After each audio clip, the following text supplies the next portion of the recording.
नमस्कार विद्यार्थी मित्रांनो, मी प्राध्यापक सचिन मोहन गगे, संजीवनी केबीपी तंत्रनिकेतन कोपरगाव येथे मी प्राध्यापक म्हणून गेली 17 वर्षापासून काम करतो आहे आणि मी बेसिक सायन्स केमिस्ट्री आणि अप्लाइड सायन्स केमिस्ट्री हा सब्जेक्ट गेल्या 17 वर्षापासून शिकवत आहे. तर चला बघूया प्रथम वर्षाचा दुसऱ्या सेमिस्टरचा अप्लाइड सायन्स आणि अप्लाइड सायन्सचा केस स्कीम मधला क्युरिक्युलम आणि सिलेबस. ओके, आता हा जो अप्लाइड सायन्स हा जो सब्जेक्ट आहे हे तुम्हाला माहीत असेल की जसं बेसिक सायन्स आहे की ज्यामध्ये फिजिक्स, त्याला म्हणूया की पहिला पार्ट फिजिक्स आहे आणि सेकंड पार्ट हा केमिस्ट्री आहे. तर अप्लाइड सायन्स मध्ये पण सेम आहे की पहिला हाफ पार्ट तुमचा फिजिक्स आणि दुसरा हाफ पार्ट हा तुमचा केमिस्ट्रीचा असेल. तर हा जो अप्लाइड सायन्स आहे हा या ब्रँचसाठी कॉमन आहे. जसं फॉर एक्झाम्पल मेकॅट्रॉनिक्स, मेकॅनिकल, त्याच्यानंतर इलेक्ट्रिकल, त्यानंतर सिव्हिल, असे इथं बघितलं तर साधारणतः 1 2 3 4 5 6 7 8 9 10 11 12 13 14 14 ब्रँच अशा आहे की ज्यांना सेकंड सेमला अप्लाइड सायन्स हा कॉमन आहे. आता हे जे दिलेले हे प्रोग्राम कोड आहे आणि वरती जे दिलेले आहे ते प्रोग्राम नेम आहे. जसं for example A stand for automobile engineering, M E stand for what mechanical engineering, M K stand for what mechatronics, P G for production engineering. Okay, second सेमिस्टरचा हा सब्जेक्ट आहे. आता या सब्जेक्टचं म्हणजे कोर्सचं नाव काय आहे तर अप्लाइड सायन्स. प्रत्येक कोर्सला कोड राहतो आणि हा अप्लाइड सायन्स जो कोर्स कोड आहे चा कोर्स कोड आहे 312-308 312-308. ठीक आहे. आता हे रॅशनल, त्याच्यानंतर इंडस्ट्री एम्प्लॉयर एक्सपेक्टेड आउटकम म्हणजे हा कोर्स शिकल्यानंतर काय आउटकम आलं पाहिजे. त्याच्यानंतर हे महत्त्वाचं आहे कोर्स आउटकम. आता जेवढे चॅप्टर्स म्हणजे युनिट्स राहतात तर तेवढीच काय राहतात ती कोर्स आउटकम राहतात. म्हणजे आता इथं बघा की टोटल कोर्स आउटकम 6 दिलेले आहे. तर फिजिक्सचे 3 युनिट असतील म्हणजे 3 चॅप्टर असेल आणि त्याच्यानंतर केमिस्ट्रीचे 3 चॅप्टर्स म्हणजे 3 युनिट्स असतील. म्हणून टोटल 3 फिजिक्स आणि 3 केमिस्ट्री असे टोटल किती 6 चॅप्टर म्हणजे 6 युनिट्स अप्लाइड सायन्समध्ये विद्यार्थ्यांना शिकायचे आहे. म्हणून पहिले जे 3 कोर्स आउटकम आहे तर ते फिजिक्स सब्जेक्टचे आहे आणि नंतरचे जे 3 कोर्स आउटकम आहे तर ते केमिस्ट्री सब्जेक्टचे आहे. ओके, आता इथं थोडक्यात टीचिंग आणि लर्निंग असेसमेंट स्कीम दिलेली आहे. बघूया काय आहे इथं. बघूया कोर्स कोड म्हणजे सब्जेक्ट कोड हा 312-308 आहे. कोर्सचं नाव हे अप्लाइड सायन्स आहे. ओके, आणि त्याचं ॲब्रिव्हिएशन काय ASC म्हणजे फिजिक्स आणि केमिस्ट्री हा काय वेगळा नाही. तो म्हणजे इथं तुम्हाला फिजिक्स आणि केमिस्ट्री हे 2 सब्जेक्ट दिसणार नाही तर तो फिजिक्स प्लस केमिस्ट्री हा एकच सब्जेक्ट म्हणजे अप्लाइड सायन्स आहे. आता कोर्स कॅटेगरी किंवा कॅटेगरीज हे दिलेलं आहे DSC म्हणजे डिसिप्लिन. ओके, आता इथं जर बघितलं डिसिप्लिन कोर्समध्ये येतो DSC. त्याच्यानंतर लर्निंग स्कीम मध्ये जर बघितलं तर ॲक्च्युअल कॉन्टॅक्ट हावर किती आहे CL म्हणजे काय क्लासरूम लर्निंग 4 तास दिलेले आहे. मग या 4 तासपैकी फिजिक्स याला 2 तास दिलेले आहे आणि केमिस्ट्रीला मी थोडक्यात शॉर्टमध्ये लिहितो. फिजिक्सचे 2 हावर्स असणार आहे आणि केमिस्ट्रीचे किती हावर्स असणार आहे 2 हावर्स म्हणजे 2 थेरी लेक्चर पर वीक केमिस्ट्रीचे होतील आणि 2 थेरी लेक्चर पर वीक हे फिजिक्सचे होतील. ओके, आता TL म्हणजे ट्युटोरियल लर्निंग. याला केमिस्ट्री आणि फिजिक्सला ट्युटोरियल नसतं तर त्याच्याऐवजी काय राहतं LL म्हणजे लॅबोरेटरी लर्निंग. किती आहे 4 तास. तर 4 तास म्हणजे काय batch wise. For example 69 student आहे क्लासमध्ये. ओके, तर त्याच्या आपण 3 बॅच केला म्हणजे फॉर एक्झाम्पल A डिव्हिजन आहे A1 A2 आणि A3. ओके, सो प्रत्येक बॅचमध्ये 69ला जर 3 जर डिवाइड केलं तर प्रत्येक बॅचमध्ये साधारणतः 23 स्टुडंट येतात. तर ह्या प्रत्येक बॅच आठवड्यातून 2 तास केमिस्ट्री लॅब आणि फिजिक्सला, 2 तास केमिस्ट्री लॅबला आणि 2 तास फिजिक्स लॅबला आठवड्यामधून व्हिजिट करतील. म्हणजे तिथं त्यांचं एक्सपेरिमेंट प्रॅक्टिकल होईल. म्हणून हे 2 आणि 2 4 दिलेले आहे. ही बॅचसाठी म्हणजे A1 बॅच आठवड्यामधून 1 दिवस 2 तासासाठी फिजिक्सचं प्रॅक्टिकल करेल आणि तीच बॅच केमिस्ट्रीचं प्रॅक्टिकल आठवड्यामधून 2 तास करणार आहेत. अशा A2 A3 बॅचेस करणार आहे. आपण त्याला लॅबोरेटरी लर्निंग म्हणतो. आता इथं सेल्फ लर्निंग हवर्स दिलेले नाही, म्हणजे तुम्हाला अप्लाइड सायन्सला SLH नाहीच आहे.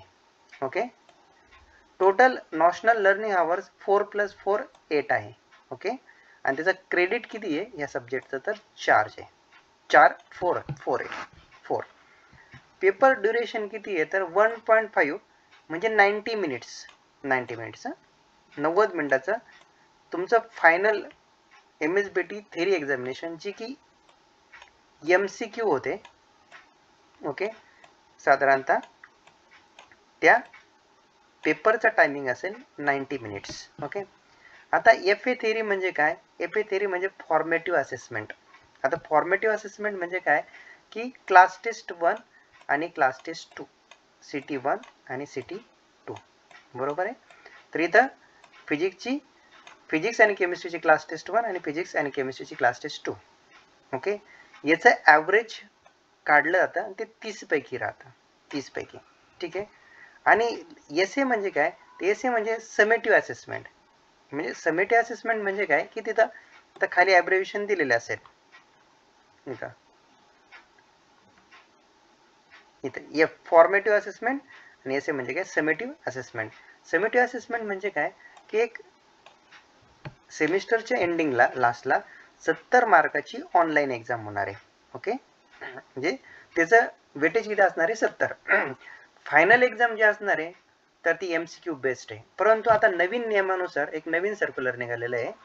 तर फिजिक्स आणि केमिस्ट्रीच्या ज्या क्लास टेस्टच्या ज्या एक्झाम होणार आहे तर त्या MCQ नसणार आहे, त्या डिस्क्रिप्टिव्ह असणार आहे. म्हणजे फॉर एक्झाम्पल पहिल्या क्लास टेस्टला मिनिमम किती सिलेबस झाला पाहिजे तर 40%. म्हणजे फिजिक्सचा 40% सिलेबस शिकून झाला पाहिजे, केमिस्ट्रीचा 40% सिलेबस शिकून झाला पाहिजे आणि त्या 40% सिलेबसवर डिस्क्रिप्टिव्ह एक्झाम ही तुमची क्लास टेस्टची होईल.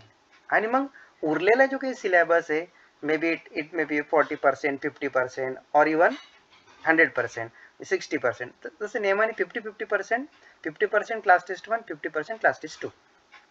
तर क्लास टेस्ट 2 सुद्धा डिस्क्रिप्टिव्ह होणार आहे. तर याचं ॲव्हरेज काढलं जाईल. म्हणजे फिजिक्स केमिस्ट्रीचा ॲव्हरेज आहे 30 पैकी काढला तर त्याला क्लास टेस्ट म्हणतात, त्याला फॉर्मेटिव्ह असेसमेंट म्हणतात. आणि अगदी सेमिस्टरच्या एंडिंगला ऑनलाईन एक्झाम होईल MCQ बेस्ड, तर ती 70 मार्काची असेल. ओके, असे टोटल मॅक्सिमम किती मार्क आहे तर 100 मार्क्स आहे. आणि मिनिमम तुम्हाला पासिंगला किती पाहिजे तर 40. आता याच्यामध्ये असं काही नाही की बहुत 30 पैकी एवढेच पडले पाहिजे किंवा 70 पैकी एवढेच पडले पाहिजे. समजा फॉर एक्झाम्पल एखाद्याला अप्लाइड सायन्सला 30 पैकी 30 मार्क भेटत आहे, म्हणजे ॲव्हरेज त्याचं 30 निघत आहे. ओके, तर त्याला 70 पैकी फक्त 10 मार्काचीच गरज आहे. म्हणजे तुम्ही फॉर्मेटिव्ह प्लस समेटिव्ह असेसमेंट मिळून किती मार्क पाडले पाहिजे मिनिमम तर 40 पाडले पाहिजे. म्हणून क्लास टेस्ट इम्पॉर्टंट का ठरते? जर तुम्ही क्लास टेस्टला जर तुमचं ॲव्हरेज जास्त मेंटेन केलं तर तुम्हाला लास्टला कमी मार्क पाडले तरी तुम्ही पास होऊ शकतात. मग आता हेच जर ॲव्हरेज 20 जर असेल तर तुम्हाला शेवटी एसे थेरीमध्ये 20 मार्क पाडावं लागेल. हे जर ॲव्हरेज 10चा असेल तर तुम्हाला एसेमध्ये 30 मार्क पाडावं लागेल. आणि हेच जर ॲव्हरेज 0 असेल तर तुम्हाला एसेमध्ये 40 मार्क पाडावं लागतील. म्हणजे थोडक्यामध्ये काय की दोन्ही मिळून मिनिमम किती मार्क पडले पाहिजे तर 40 मार्क पडले पाहिजे. ठीक आहे. आता इथं बघा, आता प्रॅक्टिकल दिलेलं आहे. इथं दिलेलं आहे FA PR. आता त्याला किती आहे मॅक्सिमम 50 मार्क आहे. मग या FA इथं जर बघितलं तर FA PR मध्ये मी दिलेलं आहे. आणि FA PR म्हणजे फॉर्मेटिव्ह, थोडक्यात formative assessment. Okay, the formative assessment म्हणजे इथं काय की तुम्हाला थोडक्यामध्ये फिजिक्सचं जे काही मॅन्युअल आहे म्हणजे तुम्ही जे प्रॅक्टिकल करणार आहे ते 25 पैकी त्याचं ॲव्हरेज काढलं जातं आणि केमिस्ट्रीचं जे राहतं तर ते 25 पैकी ते ॲव्हरेज काढलं जातं. ओके, म्हणजे टोटल किती 25 अधिक 25 50 आणि मिनिमम तुम्हाला 20 मार्क पडले पाहिजे. 20 मार्क आधी तर सांगितलेलं काय बरं का, 20 मार्क जर पडले नाही, if candidate is not secure minimum passing marks in FAPR of any course than the candidate shall be declare as a detain.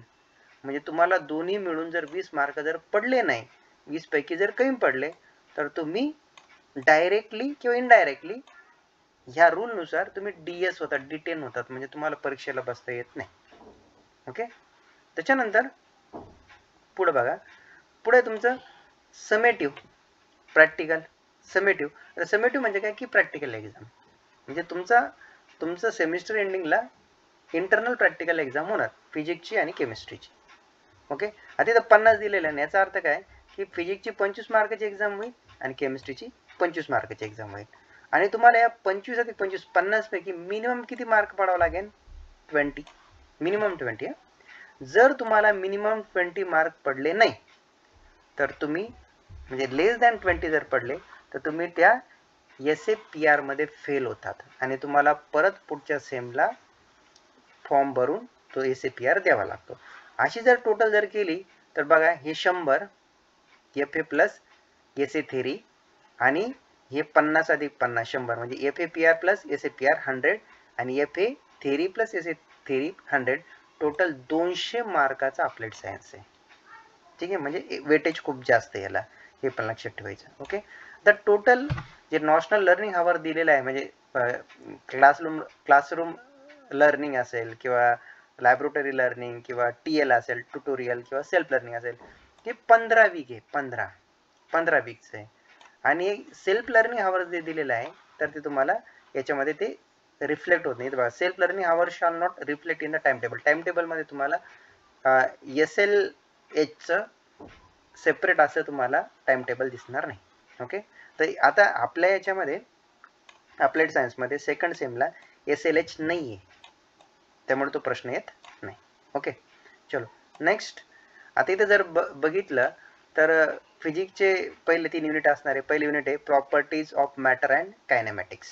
Okay, दुसरं जे आहे वेव्ज अँड ऑसिलेशन्स. तिसरं जे आहे मॉडर्न फिजिक्स, मग त्याच्यामध्ये फोटो इलेक्ट्रिसिटी, एक्सरे, लेझर किंवा nano technology, हे पहिले 3 चॅप्टर युनिट्स हे फिजिक्सचे असतात.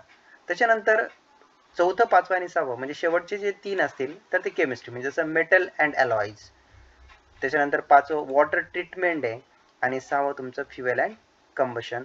एवढे युनिट, एवढे चॅप्टर्स तुम्हाला अप्लाइड सायन्समध्ये शिकायचे आहे. त्याच्यानंतर इथं तुम्हाला laboratory learning outcomes and align practicals किंवा ट्युटोरियल एक्सपिरियन्स म्हणजे प्रॅक्टिकलची लिस्ट दिलेली आहे. टोटल फिजिक्स आणि केमिस्ट्री मिळून 30 एक्सपेरिमेंट दिलेले आहे. त्याच्यामध्ये 15 फिजिक्स आणि 15 केमिस्ट्रीचे आहे. त्यांनी सांगितलं की minimum 80% of above list of lab experiment are to be perform. 80% perform करायचे म्हणजे एक साधारणतः 24 एक्सपेरिमेंट हे घेतले गेले पाहिजे. मग त्याच्यामध्ये 12 फिजिक्सचे आणि 12 केमिस्ट्रीचे एक्सपेरिमेंट व्हायला पाहिजे. आणि काही ठिकाणी स्टार दिलं, म्हणजे फॉर एक्झाम्पल इथं बघा स्टार आहे, इथं स्टार आहे, इथं स्टार आहे. मग स्टारचा अर्थ काय होतो की हे जे काही स्टार आहे ना, हे जे स्टार मार्क प्रॅक्टिकल जे आहे तर ते मॅन्डेटरी म्हणजे कंपल्सरी तुम्हाला घ्यायचे आहे आणि बाकीचे हे तुम्ही ऑप्शनला टाकू शकता. असे मॅक्सिमम तुम्ही 12 अधिक 12 80% एक्सपेरिमेंट घेऊ शकता. आता फिजिक्ससाठी, केमिस्ट्रीसाठी जे काही इक्विपमेंट, इन्स्ट्रुमेंट लागणार आहे किंवा टूल्स लागणार आहे किंवा जे काही सॉफ्टवेअर्स लागणार आहे, तर त्याची डिटेल्स इथे दिलेली. ओके, तर ह्या सर्व डिटेल्स आहे आणि त्याचा रिलिव्हंट LLO नंबर्स दिलेला आहे, म्हणजे लॅबोरेटरी लर्निंग आउटकम्स. म्हणजे समजा फॉर एक्झाम्पल फिजिक्सचं पहिलं आणि दुसरं प्रॅक्टिकल आहे, मग त्याला काय लागतं, तर हे सिरियल्स, ॲपरेटस वगैरे लागतं. तर ह्याचे त्याचे डिटेल दिले, म्हणजे हे इक्विपमेंट नेम आणि त्याचं ब्रॉड स्पेसिफिकेशन दिलेलं आहे. ओके, हे सुद्धा तुम्ही बघू शकतात. आता इथं suggested weightage to learning efforts and assessment purpose specification table दिले बघा. पहिले 3 जे युनिट आहे तर ते फिजिक्सचे आहे आणि शेवटचे जे 3 आहे, चौथं, पाचवं, सहावं, ते केमिस्ट्रीचं आहे. ओके, तर पहिले युनिट आहे म्हणून पहिला आउटकम आहे कोर्स आउटकम, असं CO 1 2 3 4 5 6 दिलेलं आहे. आता बघा, फिजिक्सचं पहिलं युनिट हे मॅक्सिमम 9 आवर्समध्ये संपलं पाहिजे, दुसरं 10 तास लागले पाहिजे, तिसरं 11. बरोबर आहे. तर असं जर काउंट जर केलं साधारणतः 30 hours is required to complete the syllabus of what physics. आणि त्याच पद्धतीने चौथं युनिट केमिस्ट्रीचं 10 hours मध्ये संपलं पाहिजे, पाचवं 8 hours मध्ये आणि सहावं 12 hours. म्हणजे याचं जर समजा तुम्ही ऍडिशन जर केलं तर हे केमिस्ट्री सुद्धा 30 hours मध्ये हा कोर्स संपला पाहिजे. म्हणजे टोटल किती 60 hours हे लागले पाहिजे. आणि मग त्या पद्धतीने हे मार्क्स आणि हे remember, understanding and apply levels दिलेले आहे. ठीक आहे, RU लेवल हे आपल्याला ज्यावेळेस आपण क्लास टेस्टच्या क्वेश्चन पेपर सेट करतो तर त्या पद्धतीने आपल्याला या प्रपोर्शन मध्ये आपल्याला ते क्वेश्चन्स टाकावं लागतात. रिमेंबरिंग लेवलचे, अंडरस्टँडिंग लेवलचे, ऍप्लिकेशन बेस लेवल, तर अशा पद्धती. तर पहिलं जे युनिट आहे फिजिक्सचं ते 11 मार्काचं आहे, दुसरं युनिट 12 मार्काचं आहे आणि तिसरं युनिट किती आहे 12 मार्काचं आहे. असं जर टोटल जर केलं तर हे 35 मार्क होतात. ओके, केमिस्ट्रीचं चौथं युनिट आहे, म्हणजे केमिस्ट्रीचं पहिलं युनिट म्हणावं लागेल, ओव्हरऑल चौथं आहे. केमिस्ट्रीचं पहिलं युनिट आहे 10 मार्काचं, दुसरं युनिट 11 मार्काचं आणि तिसरं युनिट हे 14 मार्काचं. यांचं पण जर तुम्ही समेशन जर केले साधारणतः 35 मार्क होतात आणि 35 अधिक 35 किती 70, म्हणून 70 मार्काचा हा शेवटचा MCQ बेस्ड पेपर राहतो.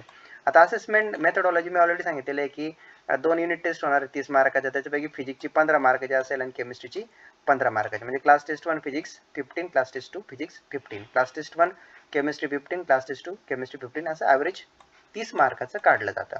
ओके, तर त्यालाच आपण काय म्हणतो FATH म्हणतो. आणि हे लॅबोरेटरीचे 50 मार्क आहे, जसं म्हणजे फॉर्मेटिव्ह असेसमेंट म्हणलो आपण, म्हणजे मॅन्युअल चेकिंगचे फिजिक्सचे 25 असतील आणि केमिस्ट्रीचे 25 असे 50 मार्क. समेटिव्ह असेसमेंटमध्ये एंड सेमिस्टर असेसमेंट असेल 50 मार्काचं, लॅबोरेटरी लर्निंग फिजिक्स 50 मार्काचं 25 मार्काचं आणि केमिस्ट्री 25 मार्काचं, आणि एंड सेमिस्टर असेसमेंट असणार आहे 70 मार्काचं, जे ऑनलाईन एक्झामने होणार आहे. बरोबर, म्हणजे थोडक्यात ही प्रॅक्टिकल एक्झाम आहे आणि ही थेरी एक्झाम आहे. त्याच्यामध्ये 70 मार्कामध्ये 35 प्रश्न शक्यतो एक मार्काचे विचारले जातात. 35 प्रश्न एक मार्काचे फिजिक्सचे आणि 35 प्रश्न केमिस्ट्रीचे एक मार्काचे, असे साधारणतः 70 प्रश्न विचारले जातात.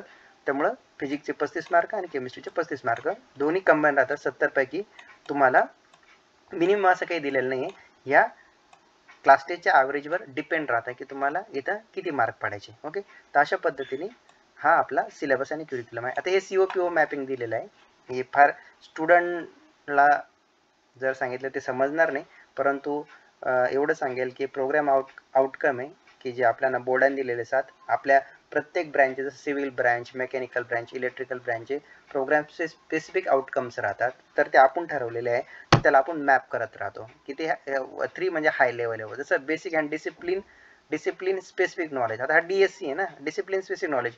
म्हणून बघा CO1 पासून तर 6 पर्यंत याचं जे काही मॅपिंग आहे तर ते हाय लेवलचं. हाय म्हणजे 3, मीडियम म्हणजे 2 आणि लो म्हणजे 1. आणि मॅप जर नाही झालं तर आपण त्याला डॅश करतो. ओके, आता PSOs are to be formulated at institute. PSO हे आपण प्रत्येक डिपार्टमेंट हे PSO हे बनवत राहतात आणि त्या पद्धतीने आपण मॅपिंग करतो. आणि शेवटी जे दिलेलं आहे सजेस्टेड लर्निंग मटेरियल किंवा बुक्स, म्हणजे याच्यामध्ये तुम्ही रेफरन्स बुक वगैरे तुम्ही वापरू शकता. तर हे रेफरन्स बुकची नावं दिलेली याच्यामध्ये. जनरली इंजिनिअरिंग केमिस्ट्री JNN किंवा RSS ह्या टाईपचे रेफरन्स बुक किंवा तुम्ही टेक्स्ट बुक सुद्धा वापरू शकता. निराली पब्लिकेशन असेल किंवा टेक्निकल असेल तर त्या पद्धतीने, म्हणजे तुम्हाला जे कन्व्हिनियंट वाटतं ते तुम्ही रेफरन्स बुक किंवा साधे टेक्स्ट बुक वापरले तरी चालेल. काही वेबसाईट दिलेले आहे बघा, जसं फॉर एक्झाम्पल आता केमिस्ट्रीचा ग्रीन हायड्रोजन आहे, तर तुम्ही ही वेबसाईट जरी टाईप केली तर तुम्हाला हे ग्रीन हायड्रोजन ही जी लिंक आहे या लिंकवर तुम्हाला हे डिस्क्रिप्शन भेटून जाईल ग्रीन हायड्रोजन विषयी.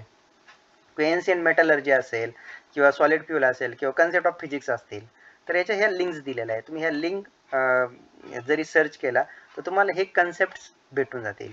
ओके, तर अशा पद्धतीने हा क्युरिक्युलम अप्लाइड सायन्सचा आहे.